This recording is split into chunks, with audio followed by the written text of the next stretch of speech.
Mr. Reg Flannel Shirt. It's usually like 6 people.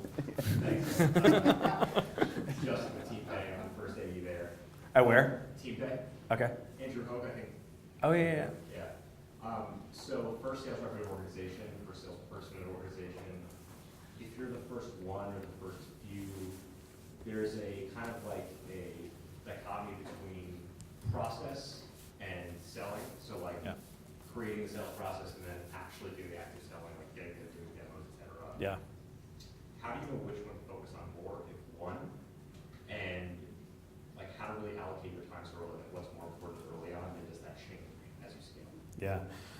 Yeah, the phrase I like to use for that is stage appropriate process.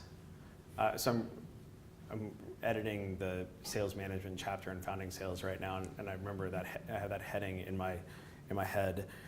Like, you don't want to be overwhelmed with process early on. That said, if you're encountering things on an ongoing basis, you don't want to be overwhelmed with process early on because you need to actually do the selling work. But if you run into things multiple times where it's the same broken thing, and you can look forward and say, you know what, I'm probably going to run into the same broken thing many times in the future, and make a judgment about how many times you're going to run into that thing and then how much time it would probably take you in order to fix that. And then make the judgment as to whether or not that should be prioritized as opposed to, another hour of pipeline maintenance or what have you. And so that process that I was just describing right there is kind of a product management process.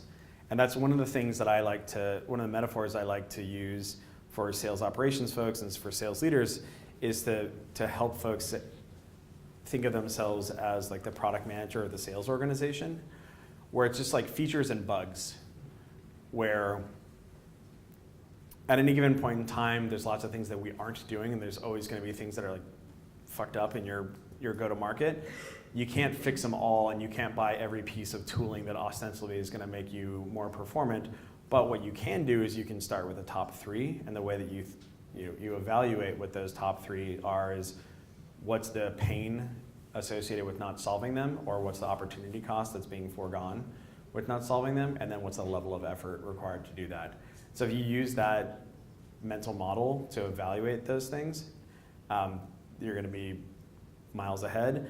And then that's kind of like a highfalutin way of thinking about it. Then the way that I think about it is like, if I run into the same problem a couple of times, and I know that like not only am I going to run into it, but also the echoes of me when I have 10 AEs who are engaging in the behavior that I'm engaging in right now are going to run into this as well. Well, I probably should spend the 30 minutes to like build that tooling or fix that process or what have you to make sure that future me is not screwed. And also it's going to pay dividends with these folks as well. Thank you. You bet.